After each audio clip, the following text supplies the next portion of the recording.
அன்பு சொந்தங்களுக்கு இனிய வணக்கங்கள். இன்றைய பதிவில் விருச்சக ராசி அன்பர்களுக்கான பிப்ரவரி மாத ராசி பலன்களை தான் பார்க்க போறோம்.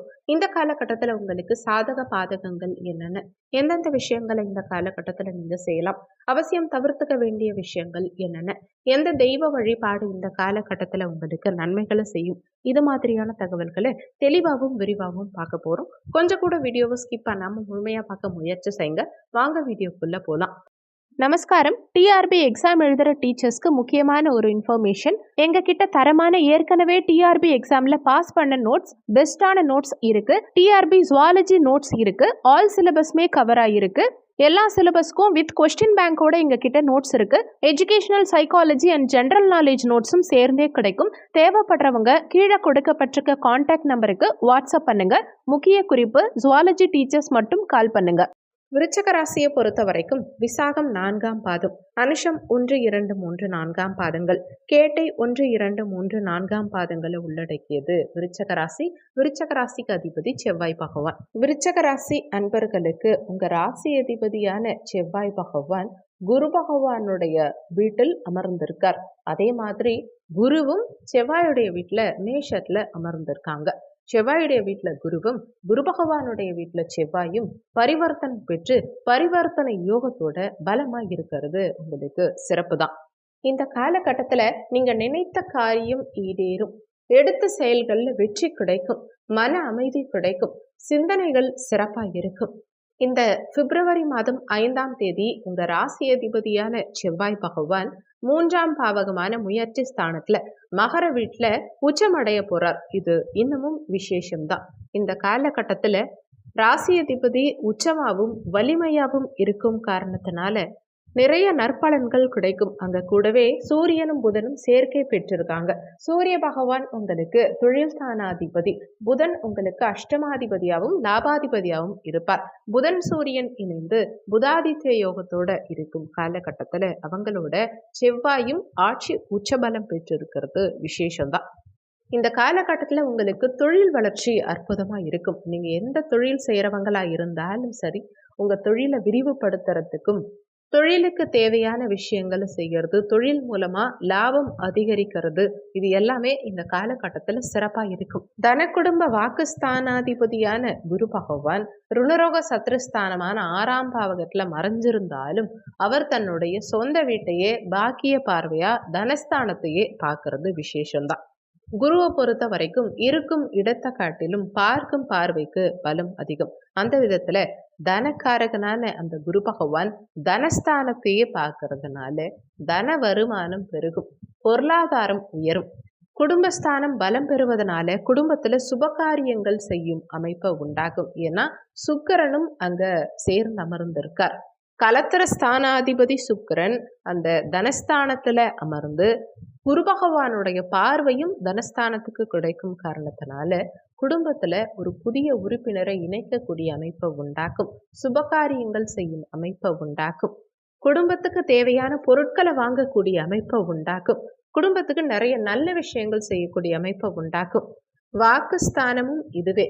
அப்போ வாக்கும் பலப்படும். இது வரைக்கும் உங்க பேச்சை யாராவது கேட்கலன்னு ஃபீல் பண்ணிட்டு இருந்தீங்க அப்படின்னா இனி வரும் காலகட்டத்துல உங்க பேச்சு மற்றவங்களால காது கொடுத்து கேட்கப்படும். உங்க வாக்கு பலிதமாகும். குடும்பத்துல இருக்கவங்களும் உங்க பேச்சை கேட்டு நடந்துப்பாங்க. உங்க பேச்சுக்கு இனி வரும் காலகட்டத்துல மதிப்பும் மரியாதையும் கூடும். குடும்பத்துல பிரிந்த கணவன் மனைவி இருவரும் இணைந்து ஒன்று சேரக்கூடிய அமைப்பை இந்த காலகட்டம் கொடுக்கும். பிரிந்தவங்க ஒன்று சேருவாங்க. செவ்வாயும் அங்க இணைந்திருக்கிறதுனால சகோதர சகோதரிகளோட இணக்கமா நடந்துக்கக்கூடிய அமைப்பை உண்டாக்கும். சகோதர உறவினர்கள் எல்லாரும் சேர்ந்து ஏதாவது ஒரு விஷயத்த செய்யணும்னு ஆசைப்பட்டீங்கன்னா அது சக்சஸ் ஆகும். இந்த காலகட்டத்துல 3ஆம் பாவகாதிபதி சனி பகவான் சுகத்தாயார் ஸ்தானமான 4ஆம் பாவகத்துல இருக்கார். தனக்கு 2ஆம் இடத்துல இருக்கார். அப்போ 3ஆம் இடத்துல சூரியன் புதன் இணைந்து புதாதித்ய யோகத்தோட இருந்து முயற்சி ஸ்தானாதிபதி சுகஸ்தானத்தில் இருக்கிறதுனாலையும் உங்க முயற்சியினால விருத்தி உண்டாகும். தொழில் விருத்தி இருக்கும். தொழில்ல சிறப்பான அமைப்பு இருக்கும். புதுசா பிசினஸ் ஸ்டார்ட் பண்ணணும்னு நினைக்கிறவங்களுக்கும் இந்த காலகட்டம் உகந்த காலகட்டம். அரசு மற்றும் அரசு துறை சார்ந்தவங்களுக்கு இது சாதகமான காலகட்டம். நிறைய புதிய ஒப்பந்தங்கள் இந்த காலகட்டத்துல உங்களுக்கு கிடைக்கும். முயற்சி ஸ்தானம் 3ஆம் பாவகத்துல புதன் சஞ்சாரம் செய்கிறார்.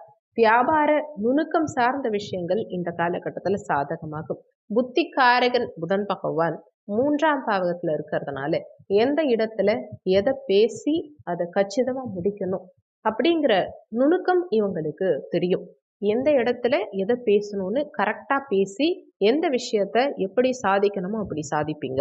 எதையும் திறமையா செய்யக்கூடிய அமைப்பை உண்டாக்கும். ஸ்ட்ராட்டஜி பிளான் வகுத்து எதையும் செய்யக்கூடிய அமைப்பை உண்டாக்கும். 3ஆம் அதிபதி 4ஆம் பாவகத்துல இருக்கிறதுனால பயணங்கள் மேற்கொள்ளக்கூடிய அமைப்பை உண்டாக்கும்.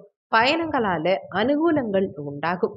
சுகஸ்தானாதிபதி சுகஸ்தானத்துல ஆட்சி பலம் பெற்று உட்கார்ந்திருக்கார் சனி பகவான்.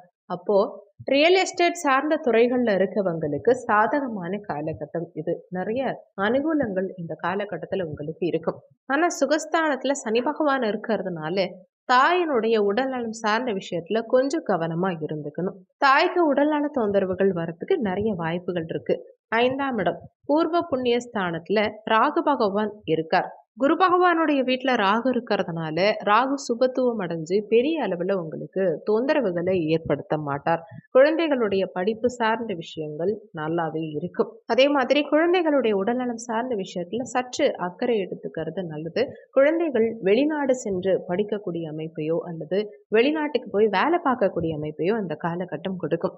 ருணரோக சத்ருஸ்தானமான 6ஆம் பாவகத்துல குரு பகவான் சஞ்சாரம் செய்யறார். 6ல குரு இருக்கிறதுனால வயிறு சம்பந்தமான உபாதைகள், ஜீரணம் சம்பந்தமான பிரச்சனைகள் வரத்துக்கு வாய்ப்புகள் உண்டு. அதனால அதுலயும் கொஞ்சம் கவனமா இருந்துக்கணும். 6ல குரு இருக்கும் காரணத்தினால கடனும் உங்களுக்கு கிடைக்கும். எதிர்பார்த்த இடத்துல இருந்து கடன் நிச்சயம் உங்களுக்கு கிடைக்கும். குரு பகவான் விரயமோட்ச ஸ்தானமான 12ஆம் பாவகத்தை துலாம் மனையை பார்க்கும் காரணத்தினால வெளிநாடு சம்பந்தமான கனவுகள் இருக்கவங்களுக்கு, வெளிநாடு போகணும், வெளிநாட்டுல செட்டில் ஆகணும், அங்க வேலை பார்க்கணும்னு நினைக்கிறவங்களுக்கு இது சாதகமான காலகட்டம். ரொம்ப நாளா பிஆர் அப்ளை பண்ணி காத்துக்கிட்டு இருக்கீங்க, பிஆர் கிடைக்க மாட்டேங்குதுங்கிறவங்களுக்கும் இந்த காலகட்டத்துல சாதகமான பலன்கள் கிடைக்கும். நிச்சயமா இந்த காலகட்டத்துல உங்களுக்கு பிஆர் கிடைக்கும். வெளிநாட்டுல வேலை பார்க்குறவங்க வேலை மாறணும்னு நினைச்சீங்கன்னா இந்த காலகட்டத்துல முயற்சி செய்யலாம். நிச்சயமா புதிய வேலை கிடைக்கும். வேலை மாற்றத்துக்கு சாதகமான காலகட்டம் இது. ஏற்றுமதி இறக்குமதி சம்பந்தப்பட்ட துறைகள்ல இருக்கவங்களுக்கு புதிய ஒப்பந்தங்கள் கிடைக்கக்கூடிய அமைப்பு உண்டாகும். அனுகூலங்கள் கிடைக்கும்.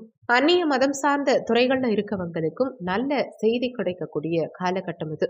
நிறைய பேருக்கு புதிய நண்பர்கள் இந்த காலகட்டத்துல கிடைப்பாங்க. அந்த நண்பர்கள் மூலமா அனுகூலங்களும் ஆதாயங்களும் கிடைக்கும். 7ஆம் இடம் கலத்திர ஸ்தானம்.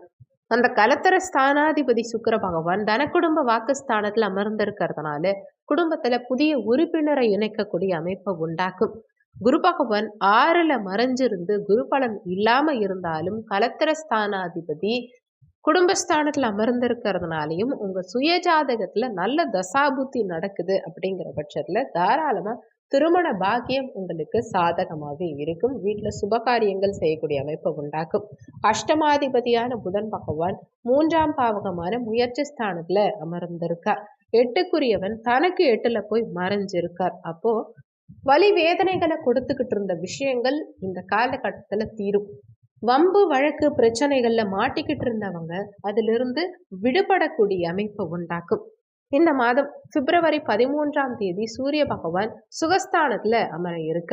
சுகஸ்தானத்துல அவர் அமர்ந்து தொழில் ஸ்தானத்தை தன்னுடைய சொந்த வீட்டையே பார்க்கிறார். அப்போ அரசு மற்றும் அரசு சார்ந்த துறைகள்ல இருக்கவங்களுக்கு நிறைய சாதகங்கள் உண்டாகும்.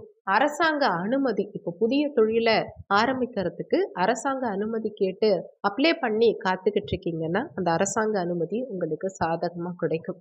அரசு உத்தியோகம் செய்யறவங்களுக்கும் திடீர் பதவி உயர்வு, ப்ரமோஷன் கிடைக்கிறதுக்கான அமைப்புகள் உண்டு. இடமாற்றம் எதிர்பார்க்கிறவங்களுக்கும் நீங்க எதிர்பார்த்த மாதிரி இடமாற்றம் நிச்சயம் கிடைக்கும். இந்த காலகட்டத்துல அரசாங்க தேர்வு எழுதி காத்துக்கிட்டு இருக்கவங்களுக்கும் அரசு உத்தியோகம் கிடைக்கிறதுக்கான அமைப்புகள் உண்டு.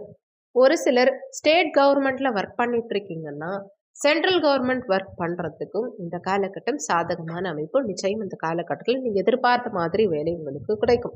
அதுவும் கன்னிராசி புதனுடைய வீட்டுல கேது அமர்ந்து இருக்கிறது, புத்திக்காரகனான புதன் வீட்டுல ஞானகாரகனான கேது அமர்ந்து இருக்கிறது விசேஷம்தான்.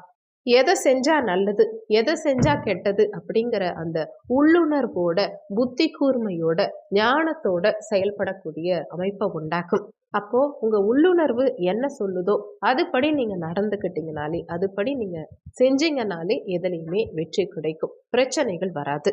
வேலை இல்லாம இருக்கவங்களுக்கும் இந்த காலகட்டத்துல பிப்ரவரி 12ஆம் தேதிக்கு பிறகு நினைத்த மாதிரி நல்ல வேலை நிச்சயம் கிடைக்கும். நீங்க எதிர்பார்த்த மாதிரி உங்க படிப்புக்கு ஏத்த மாதிரி வேலை நிச்சயம் கிடைக்கும். ஆனா சூரியனோட மாத பிற்பகுதியில சனி பகவான் சூரியனோட சேர்க்கை பெற்றிருக்கிறதுனால தந்தையுடைய உடல் நலம் சார்ந்த விஷயத்துல கவனமா இருக்கணும். தந்தை வழியில மனஸ்தாபங்கள் ஏற்படுறதுக்கு வாய்ப்புகள் இருக்கிறதுனால தந்தையுடைய உறவை பேணி காக்கணுங்கிறதுல நீங்க கண்ணும் கருத்துமா இருந்துக்கங்க. பேச்சில் நிதானத்தை கடைபிடிக்க பாருங்க. தந்தை வழியில பேச்சில் நிதானத்தை கடைபிடிக்கிறது உங்களுக்கு நல்லது. இந்த மாதம் சிறப்பா இருக்க நல்ல தெய்வ வழிபாடுன்னு பார்த்தா செவ்வாய்க்கிழமை தினங்கள்ல முருகப்பெருமான் வழிபாடு செய்யறது மூலமா உங்க மனசுல இருந்த பிரச்சனைகள் குழப்பங்கள் நீங்கும். உங்க வாழ்க்கையில நல்லது நடக்கும். இந்த வீடியோல உங்களுக்கு ஏதாவது சந்தேகம் இருந்தா கீழே இருக்க கமெண்ட் செக்ஷன்ல சொல்லுங்க. நன்றி. மற்றும் ஒரு நல்ல பதிவோடு மீண்டும் உங்களை சந்திக்கிறோம்.